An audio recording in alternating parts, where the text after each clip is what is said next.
Junkers Ju-86.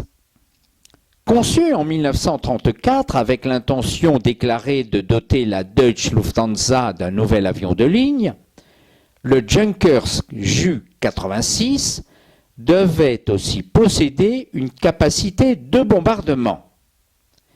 Le premier prototype vola fin 1934 et les concepteurs de Junkers réussirent à créer un appareil très capable, sinon remarquable, de remplir ces deux rôles. Les bombardiers de série Ju-86A, destinés à la Luftwaffe, furent livrés courant 1936. Ils étaient propulsés par deux moteurs Junkers jumeaux diesel. Plusieurs Ju-86D furent engagés par la Légion Condor lors de la guerre d'Espagne. Un changement radical de motorisation marqua le Ju-86E qui reçut deux moteurs en étoile BMW 132. Le dernier modèle de production conventionnelle fut le Ju-86G. Le type Ju-86K fut exporté dans plusieurs pays, dont l'Afrique du Sud et la Suède, ce dernier pays acquérant une licence de fabrication. Dans la Luftwaffe, le Henkel 111 et le Dornier Do 17, un peu plus efficaces, avaient pris la place du Junkers Ju-86 au moment du déclenchement de la Seconde Guerre mondiale. Néanmoins, le Ju-86 fut encore utilisé comme bombardier à haute altitude, type Ju-86P1, et appareil de reconnaissance, type Ju-86P2. Il s'agissait de Ju-86D à l'envergure allongée et nez raccourci, contenant un compartiment pressurisé pour l'équipage. Ces avions furent utilisés efficacement jusqu'en 1942, époque où les intercepteurs à haute altitude alliés purent les rattraper. Il y eut aussi un autre type capable d'opérer à plus haute altitude, le Ju-86R, résultant de la conversion de Ju-86P, dont l'envergure fut encore allongée à plus de 32 mètres. La demoiselle de Santos-Dumont. Le célèbre et sympathique pionnier brésilien de l'aéronautique, Alberto Santos Dumont, acquit une gloire éternelle avec son appareil biplan cellulaire numéro 14 bis de type Canard. Néanmoins, quelles qu'aient été les performances accomplies et les premières réalisées en matière de vol contrôlé, le 14 bis était une impasse en matière de développement aérodynamique à long terme. Santos Dumont avait pourtant en réserve quelques autres concepts dans le domaine aéronautique. En 1907, il s'intéressa à un appareil qui finit par connaître un succès certain. Il s'agissait de la Demoiselle, ou libellule, que certains historiens considèrent comme le premier avion ultra-léger de l'histoire, voire comme l'ancêtre de toute l'aviation relevant de la construction amateur telle qu'elle apparaît encore aujourd'hui. Le précurseur immédiat des types Demoiselle fut le Santos Dumont numéro 19 qui apparut en 1907 avant de devenir un aéroplane viable et très léger. Cette machine précéda le Santos Dumont numéro 20, qui était cette fois le modèle de base de ce qui allait devenir la Demoiselle classique. Le numéro 20, qui aurait volé pour la première fois en mars 1909, souleva beaucoup d'intérêt à la première exposition de la locomotion aérienne, tenue au Grand Palais à Paris en septembre-octobre 1909. Santos Dumont avait l'intention de rendre le vol accessible à tous ceux qui avaient envie de pratiquer ce sport et de mettre à leur disposition la Demoiselle en abandonnant tous ses droits sur les plans de l'appareil. Les constructeurs amateurs du monde entier eurent ainsi la possibilité d'aborder la pratique de l'aviation en construisant leur propre Demoiselle et en y introduisant parfois des modifications ou des améliorations. Une petite production fut lancée à Paris par la société des dirigeables Clément Bayard, implantée à Issy-les-Moulineaux. En tenant compte de tous les exemplaires construits par des particuliers, il est impossible de connaître le chiffre exact des Demoiselles construites. Mais il est quasiment certain que cet appareil fut le plus diffusé dans le monde au cours de la période précédant la Grande Guerre. Pourtant, malgré le modernisme de son concept, la Demoiselle était sur de nombreux points un aéroplane de son temps avec des systèmes bientôt abandonnés, comme le gauchissement des ailes pour le contrôle en roulis. Certains appareils furent utilisés par les premières écoles de pilotage, mais il y eut assez peu d'accidents graves. Un bon point pour la Demoiselle. Le Bristol Scout. La plupart des avions militaires engagés dans le premier conflit mondial ne sont pas ces machines de combat que pilotèrent les As de 1916 à 1918. Il s'agissait tout au contraire d'aéroplanes aussi peu spectaculaires que possible qui auraient été plus à leur place dans des meetings ou des concours avant 1914 et qui accomplirent des missions de reconnaissance non armées dans le cadre de forces aéronautiques à peine organisées. L'un des premiers avions de combat opérant pour le camp allié dès 1914, le Bristol Scout, correspondait à cette définition. Le premier Scout vola en février 1914 et 2 Scouts B furent envoyés sur le front peu après le déclenchement de la guerre. Ils furent suivis par le premier type de production, le Scout C, construit à la fois pour le Royal Flying Corps et le Royal Naval Air Service britannique. Finalement apparut le Scout D, destiné également aux deux utilisateurs, dont les derniers exemplaires furent livrés courant 1916. La production atteignit 211 Scout C et 160 Scout D, pour autant qu'on soit sûr de ces chiffres. Plusieurs types de moteurs furent utilisés pour ces avions. Environ 80 scouts détachés en France furent engagés. D'autres volèrent au Moyen-Orient.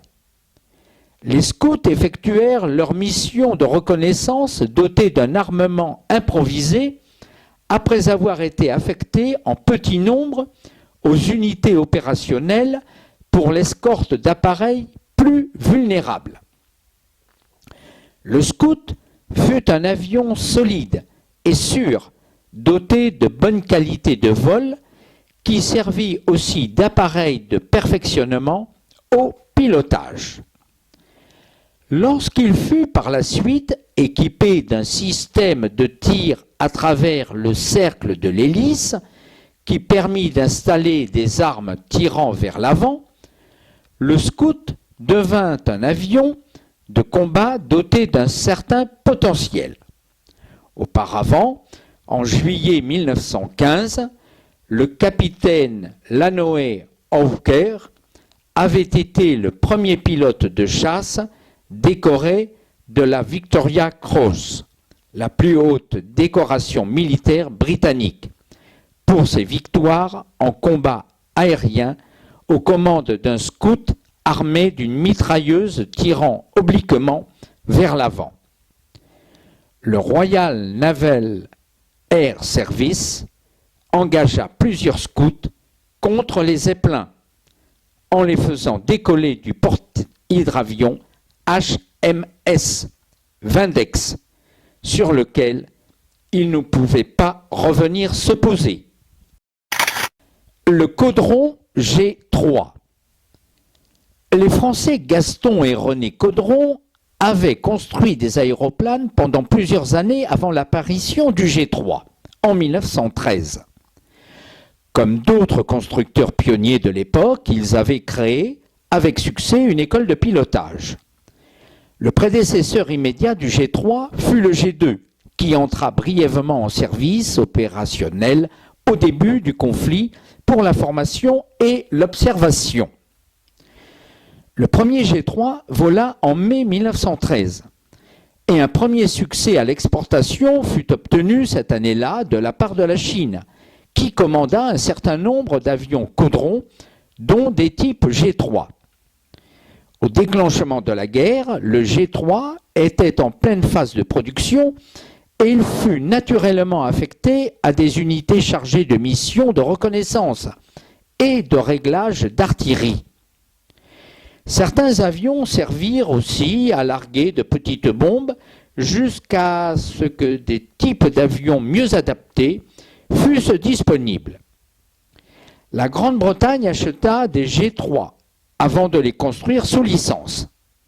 Le Royal Flying Corps et le Royal Naval Air Service utilisèrent des G3, principalement pour la formation des pilotes, mais quelques avions britanniques furent engagés en opération.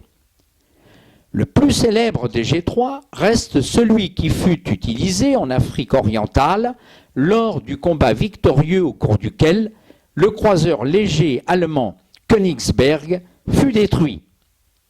Le G3, impliqué dans cette action, attaqua le navire à la bombe, mais se révéla plus utile en observant et en réglant le tir de deux monitors britanniques qui coulèrent le navire allemand en juillet 1915. Outre la France et la Grande-Bretagne, la Russie, l'Italie et peut-être la Roumanie utilisèrent le G3 en combat où les qualités de vol de l'appareil étaient appréciées bien que sa vulnérabilité face aux appareils de chasse devint de plus en plus critique. La majorité des G3 fut alors affectée aux écoles de pilotage, comme ceux livrés au corps expéditionnaire américain en France. La production s'éleva à 2450 appareils en France, environ 50 en Grande-Bretagne et 250 en Italie. Un dérivé bimoteur, le G4, rendit aussi de bons services à la guerre, principalement comme bombardier. Après la Grande Guerre, 50 G3 furent construits au Portugal et plusieurs forces aériennes naissantes en Amérique du Sud utilisèrent cet avion. Quelques appareils furent employés par des cascadeurs qui passaient sous les ponts. Le célèbre pilote Jules Védrine ajouta à sa gloire en atterrissant, ou plutôt en posant durement un G3 sur le toit des Galeries Lafayette à Paris en janvier 1919. Le Deperdussin monocoque de course. La société d'Armand Deperdussin, à l'existence très brève, fut cependant responsable de grandes innovations dans la conception et la construction des avions avec plusieurs types intéressants et performants. Les buts recherchés étaient essentiellement un bon profilage aérodynamique et des vitesses élevées.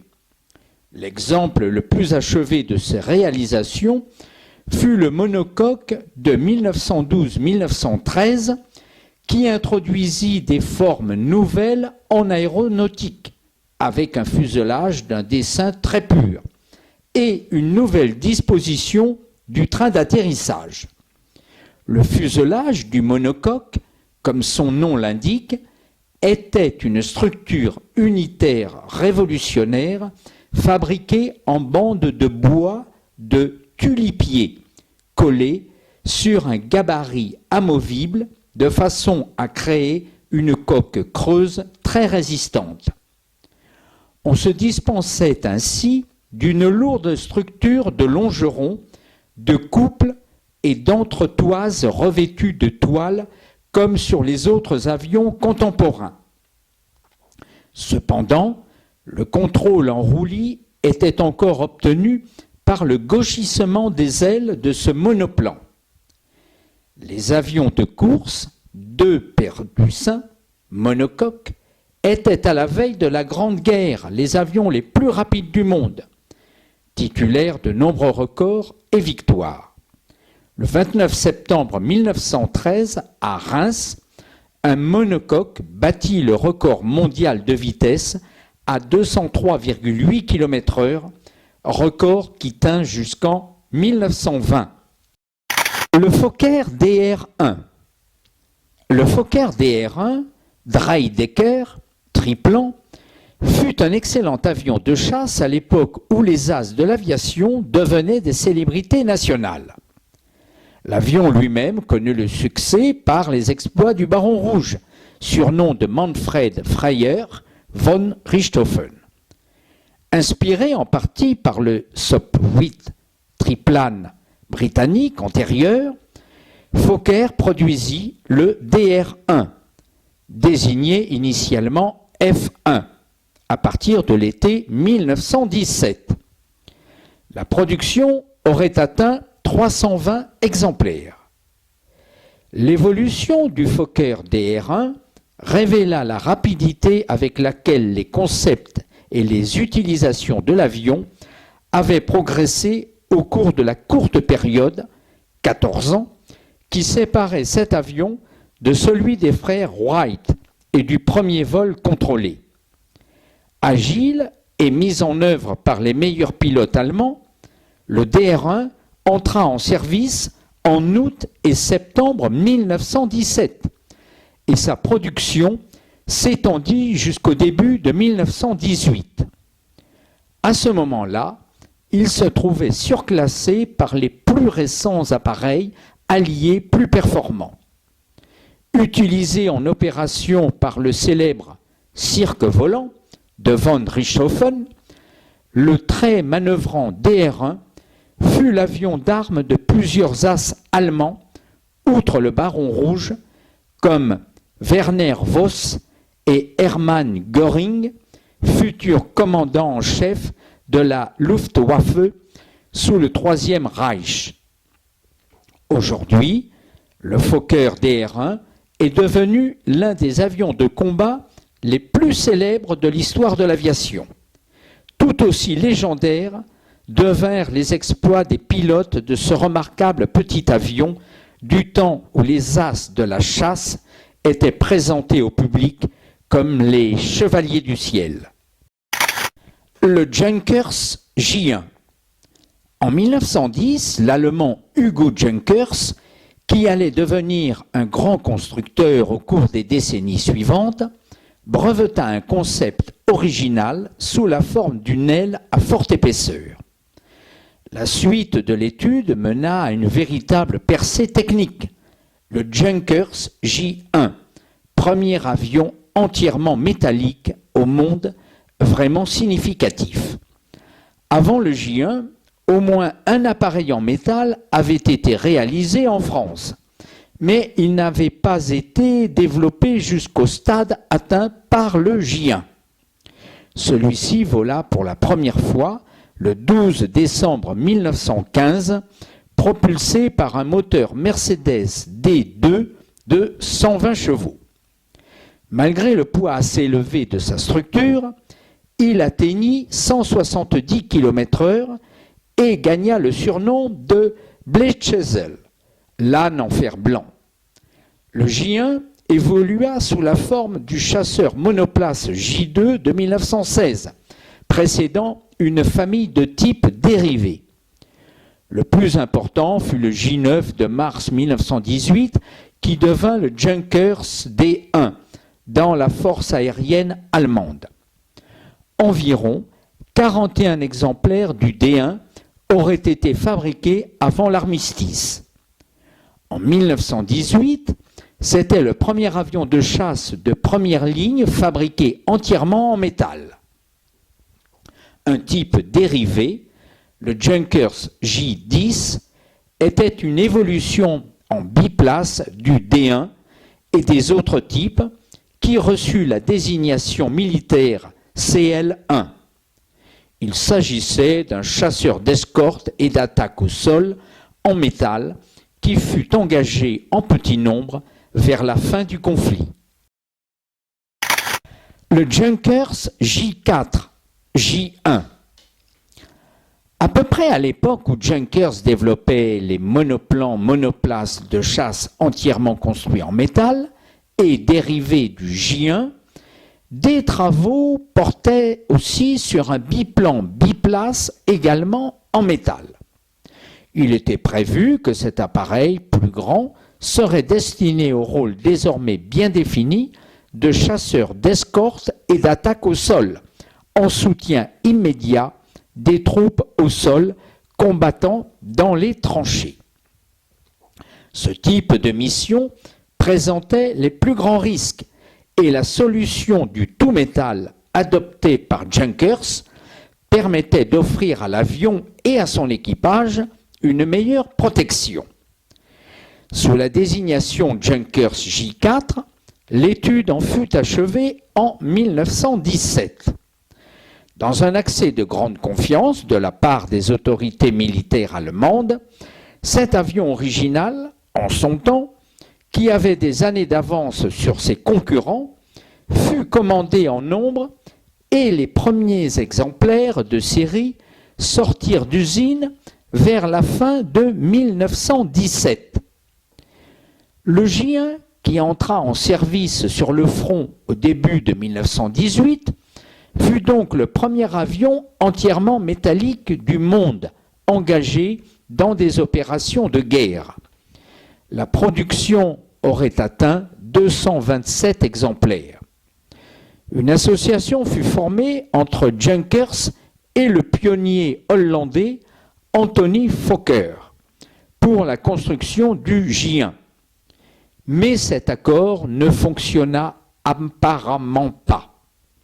Le J1 fut généralement apprécié par ses équipages, notamment parce que la partie avant du fuselage contenant le moteur, le carburant et les habitacles étaient blindés. L'avion fut parfois surnommé la voiture de déménagement, en raison probablement de son côté rustique et de sa lenteur. Le revêtement en tôle ondulée de certaines parties de la cellule du J1 anticipait l'application de ce procédé de construction par Junkers à certaines de ses futures productions. Le Vavasseur Antoinette 7. L'un des plus grands pionniers de l'aviation en Europe fut le Français Léon Levavasseur, qui s'attaqua au problème du moteur à combustion interne, appliqué à l'aviation après avoir connu le succès avec ses moteurs dans le domaine maritime. Ces deux types de moteurs de base, le 24 et le 50 chevaux, propulsèrent de nombreux avions européens, parmi les plus importants, jusqu'en 1910 et jusqu'à ce que le moteur rotatif Gnome et ses descendants équipent une grande partie des avions construits en Europe. Levavasseur fut aussi un talentueux concepteur d'avions et sa réalisation la plus importante devait être la série de ces élégants monoplans Antoinette dotés d'un système tracteur au lieu d'une hélice propulsive. Avec Louis Blériot, Levavasseur fut un vrai pionnier de cette architecture qui allait devenir celle de la majorité des avions à moteur à piston. L'Antoinette IV, qui apparut en octobre 1908, doté d'un type d'aileron primitif pour le contrôle en roulis, passe pour avoir été le premier monoplan efficace du monde. Cependant, le gauchissement fut conservé pour le contrôle latéral des derniers types Antoinette. L'appareil le plus élégant fut l'Antoinette 7, propulsé par l'un des classiques moteurs V8 de Levavasseur. Son fuselage se présentait comme une longue structure à section triangulaire inversée, le grand moteur V8 étant monté tout à l'avant. Le Français Hubert Latham fut le plus célèbre pilote d'Antoinette. Il tenta sans succès de traverser la Manche avec un Antoinette 4 en juillet 1909, quelques jours avant le vol réussi de Louis Blériot. Mais il signa d'autres performances au cours de ses vols de démonstration du type Antoinette. Le nom de cet aéroplane était le prénom de mademoiselle Antoinette Gastambide, fille de l'associé et principal commanditaire de Léon Levavasseur. Le Wright Flyer. Le jeudi 17 décembre 1903, à 10h35 du matin, un événement allait changer à jamais l'histoire du monde quand Orville Wright réalisa le premier vol humain soutenu et contrôlé sur une machine plus lourde que l'air. Le Wright Flyer numéro 1, qu'il pilota avec succès, décolla d'un rail de lancement horizontal, vola sous contrôle et atterrit à peu près à la même hauteur que celle à laquelle il avait décollé. Ce simple vol se distingua de tous ceux qui l'avaient précédé.